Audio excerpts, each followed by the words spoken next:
Salut à tous, c'est notre deuxième module qui continue avec sa troisième vidéo portant sur la mise en forme des images et leur animation simple. Pour ce faire, nous allons procéder en trois étapes. La première étape consiste à voir comment on peut insérer une image pour présenter une illustration. Et dans cette vidéo particulièrement, on va un peu pousser le niveau en ce qui concerne les animations. En plus des animations en apparition, on va augmenter une autre notion, l'animation en disparition sur un même objet. Après cela, on va voir comment insérer une image pour présenter une photo en cadre ou en utilisant d'autres astuces. Ensuite, on va voir encore comment on peut insérer une image en fond de diapositive et jouer sur cette image. Pour la suite, on va utiliser un fichier PowerPoint test que j'ai nommé test image. Alors, c'est parti.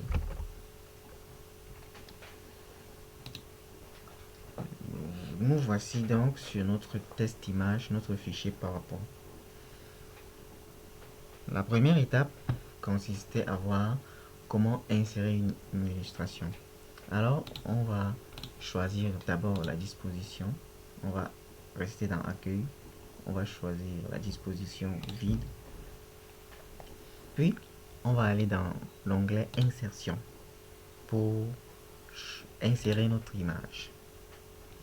On va donc prendre l'image que j'ai nommée journal pour cet exemple. Que voici. Cette image insérée, on va faire son animation en apparition et en disparition. Pour ça, on va l'accompagner d'un petit texte afin d'agrémenter un peu cette animation que nous allons faire. Je nous demande d'être un peu concentré pour bien comprendre ce petit jeu que nous allons faire. Alors on va insérer une zone de texte. Dans la zone de texte, on va écrire information du jour, par exemple. Information du jour ou actualité.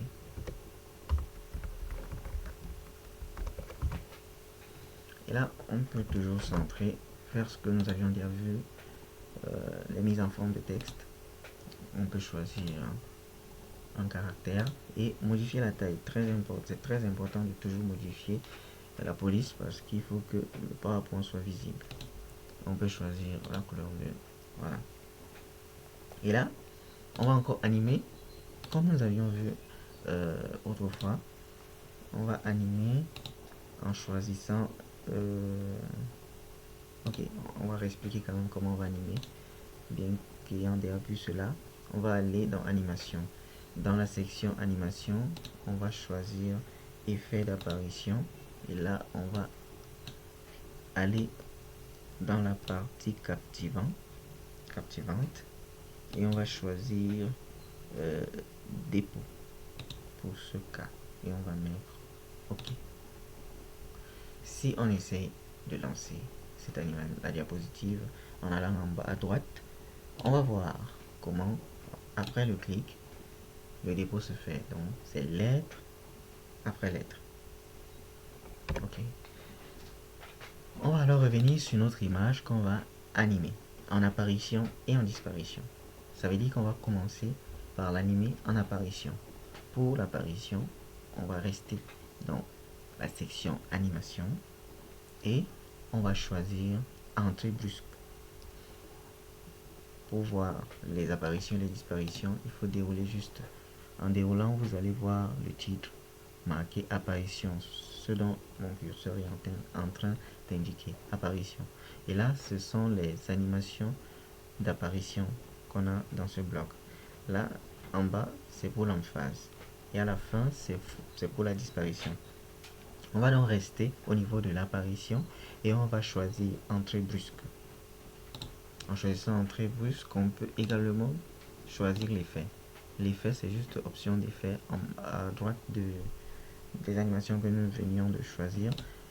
Il suffit de dérouler et de choisir à partir de quel endroit nous voulons commencer. Bon, si c'est de la droite vers la gauche ou de la gauche vers la droite. Pour ce cas, nous allons choisir à partir de la droite. Ensuite, juste ce minutage en haut, on voit démarrer au clic. On va d'abord modifier démarrer au clic et on va dire démarrer avec le précédent. Et on va aussi modifier la durée qui était autrefois de 0,5 secondes. On va aller à 10 secondes. 10 secondes. Ensuite, on va encore cliquer sur cette image. Soit on clique pour continuer les animations, ou bien on vérifie d'abord si l'animation respecte ce que nous avions en vue de faire. Alors il suffit de lancer encore la diapositive en cliquant ici, en bas à droite sur diaporama. Après le clic, on voit comment information est en train. L'animation du texte se passe au même moment que l'animation d'apparition de notre image que nous avions choisi. Maintenant, ce qui nous manque ou ce qui nous reste à faire, c'est l'apparition en disparition. Ici, on va plus directement utiliser les apparitions que nous avions utilisées autrefois. Les animations que nous avions utilisées autrefois, parce que si on clique dessus, ça ne va pas ajouter l'animation, mais ça va remplacer l'animation. Pour ajouter l'animation sur ce qui existe déjà, on va aller à droite à animation avancée, mais on ne va pas toucher les volets animation. On va rester juste sur ajouter une animation. On déroule. Et là, on va choisir dans disparition comment nous voulons que ça disparaisse. Or, pour que ça soit un peu joli pour une animation donnée, c'est mieux que cette apparition soit un peu, que cette disparition ressemble un peu à l'apparition, mais en sens inverse. Or, les options proposées ici, on ne voit pas la disparition brusque. Dans la sorte, oups, il y a une sortie brusque. On peut directement cliquer dessus, sur sortie brusque, ou bien on peut trouver sortie brusque toujours dans autre effet, ici, et choisir de sortie brusque. C'est toujours la même chose. On veut donc cliquer dessus. Et là, on met OK. Et au niveau de l'option d'effet, on peut choisir toujours vers la gauche. Donc pour que ça continue. Et on va augmenter. Comme nous avions fait que ça apparaisse en 10 secondes, on va aussi choisir en 10 secondes. Mais tout dépend de nous.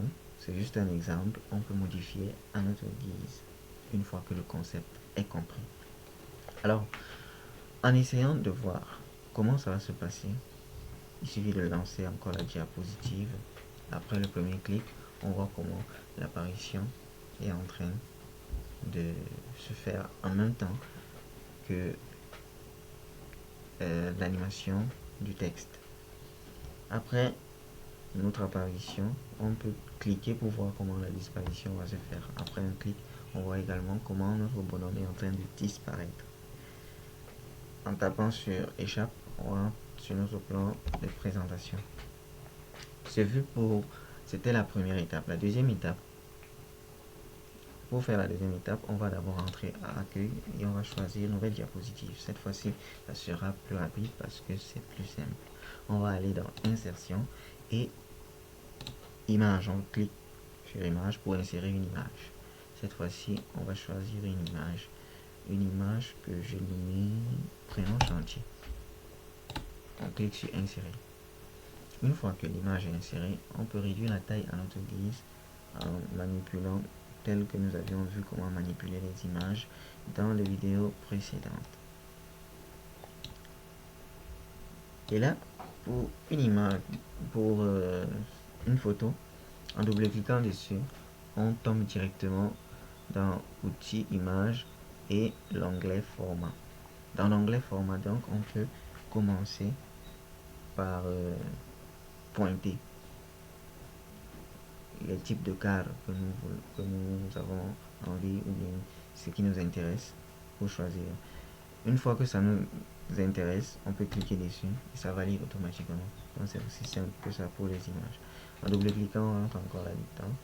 On peut choisir autre forme. Ah non, trop geek ça. Pour des utilisations bien précises.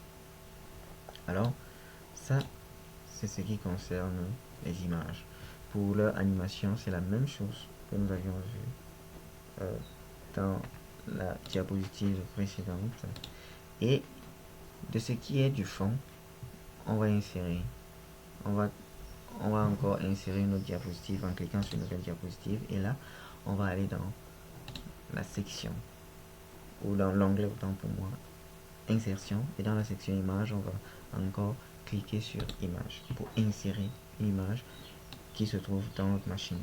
Ou on peut prendre aussi en ligne. Pour prendre dans notre machine, on clique juste sur image. Et là, on va choisir le fond 5 et insérer.